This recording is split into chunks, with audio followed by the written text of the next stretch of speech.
This broadcast is brought to you by the British Israel Church of God.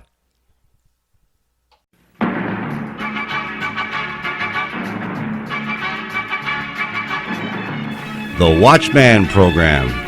Evangelist and commentator Peter Salemi, bringing you the truth about today's world news in the light of Bible prophecy.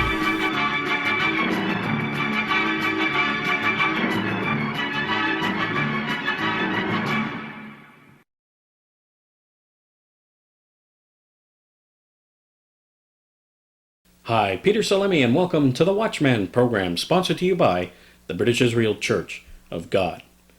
Way back in 2004, I wrote a book and did a video sermon on China in prophecy.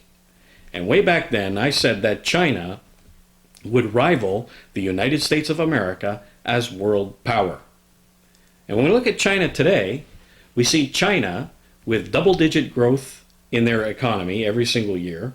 We see China investing multiple billions of dollars in their military, and we see China's influence and strength growing every single year, and it is now rivaling the United States of America. Yet, in the United States, we see America's influence and power shrinking, especially when we see what's happening in the Middle East today. Its influence, its power is shrinking. We are continually borrowing money, raising the debt ceiling, and we see that China is the one that is buying up U.S. debt. How could I have known way back in 2004 that this would happen? Well, the basis of all of that is the identities, especially of the Western powers of the United States and the British Commonwealth. And I wrote a book called The United States and Britain in Prophecy, and I show you where exactly they are identified in the pages of the Bible. And I urge you to get that booklet on our website at britishisrael.ca. Absolutely free of charge. Download that booklet and read it for yourself with your Bible, and we prove to you who the United States and the British Commonwealth are in prophecy. And we see in the prophecies of the Bible a people called the House of Israel. And we have identified them as the United States and Britain. So that's one of the keys of how I knew what would happen in this end time about the fall of the United States of America, but also the rise of China. How did I know that? Well, in Ezekiel, the 38th chapter, we see a nation and a king called Gog, of the land of Magog. Now, who is Gog? Many people, when I say Gog, believe that it is Russia for some reason. But when we look at Russia's tribal names, you don't see Gog, you don't see Magog or Meshech or Tubal, any of their tribal names. So why, it dumbfounds me, I don't really understand why people believe that Russia is Gog. And it's simply not true. Now, when we look at Bullinger's Companion Bible and other sources, we see that Gog is really the name of Agag, who was the king of the Amalekites. And it's interesting that in Ezekiel, the 17th verse of the 38th chapter, God says this to Gog, "Art thou he whom I have spoken of old time by my servants the prophets of Israel, which have prophesied in those days many years that I would bring thee against them?"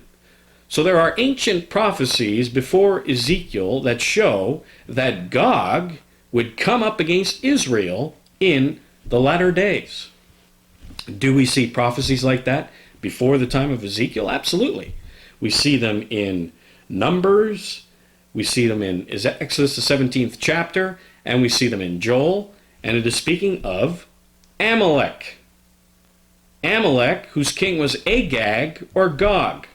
And we see in Numbers the 24th chapter, Amalek coming up against Israel, breaking up the NATO alliance, because we see Amalek afflicting Asher and Eber. And of course, Eber are the Hebrew peoples. Asher is End Time Germany. And if you want to know more on that, our booklet, Germany and Prophecies, available on our website at britishisrael.ca if you want to take a look of who End Time Asher is. So we see the Hebrew peoples and Asher together against a common enemy called Amalek. And this is all documented in our booklet, China in Prophecy. And I urge you to read that. The link is on our website. Download it absolutely free of charge. And you will see China and its migrations, where they started from, Amalek, and its migrations into Persia, then eventually into China. And of course, they migrated with the peoples known as the Hittites, the peoples of Chittim. And we see in the prophecy in Numbers, the 24th chapter, Chittim, the ships of Chittim. And then it says, Amalek shall perish forever. So we see them together against Asher and Eber. So Amalek and Chittim, and Amalek married into the Hittite peoples when he rebelled against, when Edom rebelled against Israel and God, and they married into the race of the Hittites. Now, who were the Hittites? The Hittite peoples, what did they look like, actually? They kind of owned the Mediterranean coast there, and Italy was actually named Cathay, or Chittim. They put their name on it, even though the Italians are not of the Hittites today, but they still retain that name, and that's nothing new. I mean, we do it even today. We see places in the United States with, or Canada, with Indian or Aboriginal names, yet there are no Aboriginals in that land. They just retain the name, but we see, the English peoples in those particular areas. And it's no different. Italy was known as Cathay or Chittim because Chittim, or the Hittites, dwelt there, but then Chittim migrated when their empire fell and migrated east into China. And China's ancient name is Cathay, the Hittite name, the Chittim peoples. And what did these people look like? When we see monuments, Hittite monuments, and we also see the Hyksos peoples, who we have identified as Amalek, who were part of that Hittite empire because Amalek married into the race of the Hittites. We see them in Egypt, and we see monuments of the Hyksos and the Hittites, and they looked like Oriental peoples, like the Chinese today. And eventually these people retreated, and we trace Amalek and the Hittites all the way to China in that booklet, and we use a lot of historical sources to show you that the Hittites, the peoples of Chittim, and the peoples of Amalek are in China today. And even the gods that they worshipped was the dragon, Seth, the dragon. And we see, of course, dragon worship in China today. They got that suit on with the dragon, and they parade around the streets in their festivals with the dragon. I mean, it's obvious who the Chinese are today. The peoples of Gog, Amalek, the Hittites are the Chinese peoples today. So when we see in Ezekiel the 38th chapter, in verse 2, it says, Set thy face, O son of man, against Gog, Amalek, Chittim, China, the land of Magog, which is Mongolia, and that's the whole land of China. Of course, the Chinese occupy the Magog land today, but also the Mongolian peoples who still live in that land to the north. The chief prince of Meshech and Tubal, which we have identified as, now China is the chief prince of who? Well, Manchuria, which is Meshech, and Tibet, which is Tubal, contrary to popular opinion of Moscow and Tobolsk. Again, we don't see that in Russia's tribal names. So Ezekiel 38 is identifying China as the main leader of this huge assembly that's being put together here that we read of in verse 4. God says, I will turn you back, or turn you around rather, and put hooks into your jaws, and I will bring you forth, all your army, horses and horsemen, all them that are clothed with all sorts of armor, a great company with bucklers and shields, and them handling swords. Then it starts listing many of these nations that are with China to go up against the land of unwalled villages, a land that is gathered out of many people, e pluribus unum, out of many we are one, and so on. Persia, Put, and Cush, as it should read, which is, of course, Iran, Afghanistan, Pakistan, India, Gomer, which is Cambodia and all his bands, the House of Tagarma, which is Central Asia, and many people with you. Here's a huge alliance of people that are going to go up against the land of Israel, as it says in verse 8. It says, many days you shall be visited in the latter years. This is the time setting of this prophecy. End time. It's in the end time. And it says, you shall come into the land which is brought back from the sword and is gathered out of many people, against the mountains of Israel, which have always been waste, meaning a land of refuge, but it is brought forth out of nations, and they shall dwell safely, even all of them. And what a description of our lands today.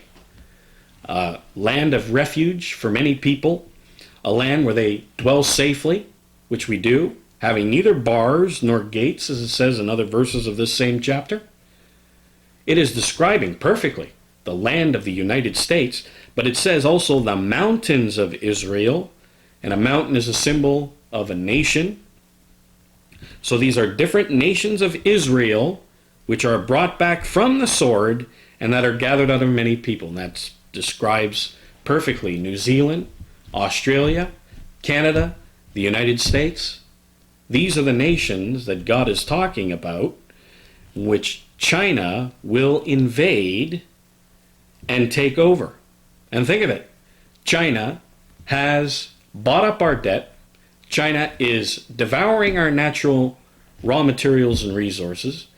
China is buying U.S. companies. China has taken many American and Canadian jobs. What else can they take but our land? And that's the next thing they are going to take.